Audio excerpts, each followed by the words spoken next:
Sveiki. Tai ką, sandarinimas langų iš vidaus, ne?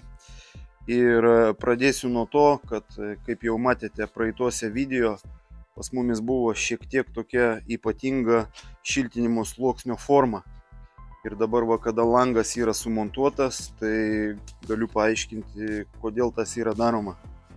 Tai pirmas dalykas, tai dažnai būna keblumų, kada šiltinasi angokraščiai ir lieka labai mažai vietos tam, kad padaryti kažkokį karkasiuką ir sumontuoti ar tai gipso plokštę, ar tai kažkokią medinę apdailą ar panašiai. Nes kadangi labai riboja mums vyriai, jeigu mes užeinam su apdaila per daug ant lango rėmo, tai varčia neatsidaro taip, kaip turi atsidaryti iki galo. Va, ir dabar, kodėl buvo forma tokia laiptuota, ne? Tai kaip matote, lango rėmas yra sumontuotas ir čianais susiformuoja štai toks laiptelis. Tai čianais yra mūsų kontūras, kur mes montuosime apdailą ir tą apdailą mes sumontuosime labai paprastai ir greit. Mūsų atveju čianais bus mediniai fūringai ir va tiesiog kaip pavyzdį plokštės gabalą paėmęs noriu parodyti, kaip visas tas reikalas apsidirbs, ne? Tai mums nereikės taikyti nei kažkaip tai ant lango rėmo privedinėti, dar kažką tai daryti. Mes suformuosim kvadratinę tokią kvadratinę detalę, ne? Viso lango iš medžio ir tiesiog užkišim jį štai taip, tokiu principu. Čianais šitą plyšelį apipurkšim su putom atsargiai, kad viskas būtų maksimaliai apšiltinta ir tokiu būdu labai paprastai išeisim iš konstrukcinių visų šitų niuansų, kurie yra pakankamai sudėtingi, sakyčiau taip. Nereikės tenais klijuoti, jeigu tarkim tai būtų gipso kartonas, tai nereikia klijuoti ten profiliukų ir užsiiminėti visais tais dalykais. Ir dabar sandarinimas, kodėl aš praeituose video vis užsimenu apie tą dalyką, kad montuojant tokiu būdu langus, šiltinant juos štai tokiu būdu, yra labai paprasta atlikti sandarinimo darbus. Ir kas svarbiausia, toksai būdas yra ilgaamžis ir jisai gali išsisandarinti tik tai mechaniškai pažeidus kažkuria tai lango, reiškia angokraščio vietą. Tai kaip matote, polistirolas yra pas mumis viskas suklijuota, ne, jau matėte tai praeituose video, bet va čianais yra siūlės užglaistomos, užsandarinamos su tuo pačiu hermetiku esve ir šitoj vietoj atsiranda toksai lengvas niuansėlis, ne, kaip užsandarinti va štai šią siūlę, reiškia lango rėmo susijungimas su polistirolu. Kaip visą tą reikalą užsandarinti, jeigu čianais joks pistoletas netelpa. Tai šitoj vietoj mumis išgelbėja esmė.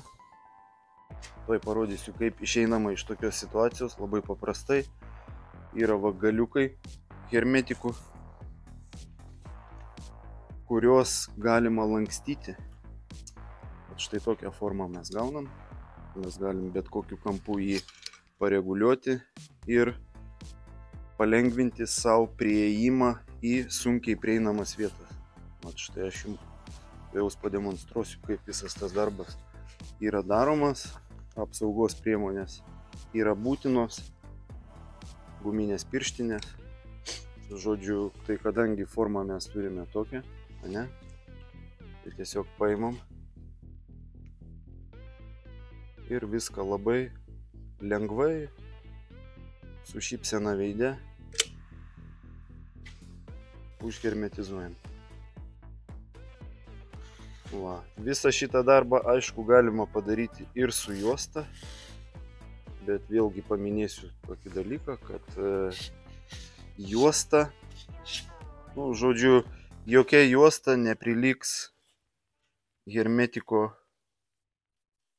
kokybei. Hermetikas visų pirma užpildo visus plyšiukus. Jisai yra, kaip čia pasakyti, skystas. ir gaunasi, kad netgi komplikuoti kampai, jie užsisandarina, nes kadangi mes galime paskleisti tą hermetiką ten, kur mums reikia. O su juosta padaryti labai dažnai tiesiog nepavyksta. Aišku, prispaudžiam juostą, dar ten kažką tai pridarom, paskui tos juostos atšoka ir visas darbas tampa bergždžias. Išsisandarina angokraščiai ir prasideda visokios problemos. Tai va, tai kaip jau matėte, su hermetiku visas tas darbas pasidaro labai paprastai. SV gelbėja, nuorodos bus aprašyme. Beje, hermetikas yra tas pats, kurį aš naudoju visada, tiesiog skirtingose pakuotėse. Nu, nuorodą atsidarę, pamatysite visą informaciją.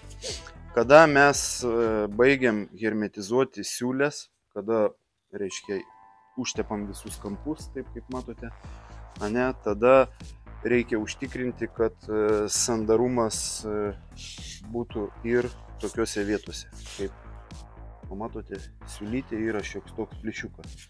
Tai šitoj vietoje irgi galima panaudoti hermetiką, bet šitoj vietoje mes naudojam specialią garo barjero membraną, kuri yra armuota stiklo plaušu. Aš nežinau, kas vyksta su statybinė chemija. Anksčiau aš naudodavau Tyvek membraną, kuri būdavo tokiuose štai pakuotėse. Ir su ją būdavo labai patogu dirbti. Nu, bet tai jau yra praeitis, todėl kad išėmė iš Europos rinkos. Nežinau kodėl, bet tai padarė. Žodžiu, vis tiek yra sprendimas. Saudal Tight. Tai yra mano išbandytas produktas, jisai puikiai veikia visokiems tokiems sudėtingiams mazgams. Sudžiūvęs, sustengęs tampa kaip tokia guma, kaip plėvelė. O jeigu atkreipsite dėmesį, tai yra plaušeliai netgi matosi. Ką, ir viskas labai paprastai. Tiesiog imam ir uždedam sluoksniuką ant viso polistireno paviršiaus.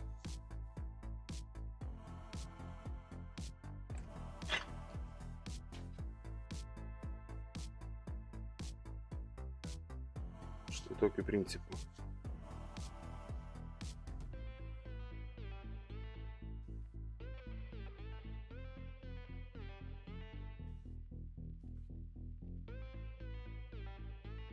Paprastai aš rekomenduočiau 2 kartus tepti polistireną su membrana, ypač jeigu tai yra ne ekstrudinis polistirenas, o paprastas EPS. Pavyzdžiui, EPS 150 ar panašiai, jisai yra daugiau porėtas, todėl paprastai visada tepu visą šitą reikalą 2 sluoksniais, todėl kad pirmų sluoksnių ne visada pavyksta tolygiai gerą kokybišką sluoksnį uždėti ant medžiagos. Todėl nudžiūvus tepam 2 kartą. Ir viskas. Ir šitą visą procedūrą atlikus, tada kas vyksta toliau. Apsišiltina visos konstrukcijos, aišku, ir plėvelė. Kada mes garo plėvelę montuojam, tai mes ją montuojam, neužvertinėjam ant lango. Tai reiškia, kad plėvelė mums nemaišys sumontuoti apdailą. Mes plėvelės niekaip nepažeisim, todėl kad viskas yra su, kaip čia pasakyti, su skystom šlapiom medžiagom išpildyta ir tokiu būdu mes išsaugojam visą vietą maksimaliai. Žodžiu, kada mes montuojame jau apdailą, nėra visiškai jokios rizikos, kad mes pažeisim kažkaip tai garo barjerą šituose komplikuotose vietose. Tai yra tikrai tokios svarbios detalės, kur labai dažnai atsitinka visokių nenumatytų tokių, sakyčiau, problemų. Meistrai kartais visiškai yra normalu, nepastebi, pažeidžia ir, žodžiu, lieka skylėti angokraščiai uždaryti po apdailom ir tenais vyksta visi tie procesai, kurie mes nenorim, kad jie vyktų.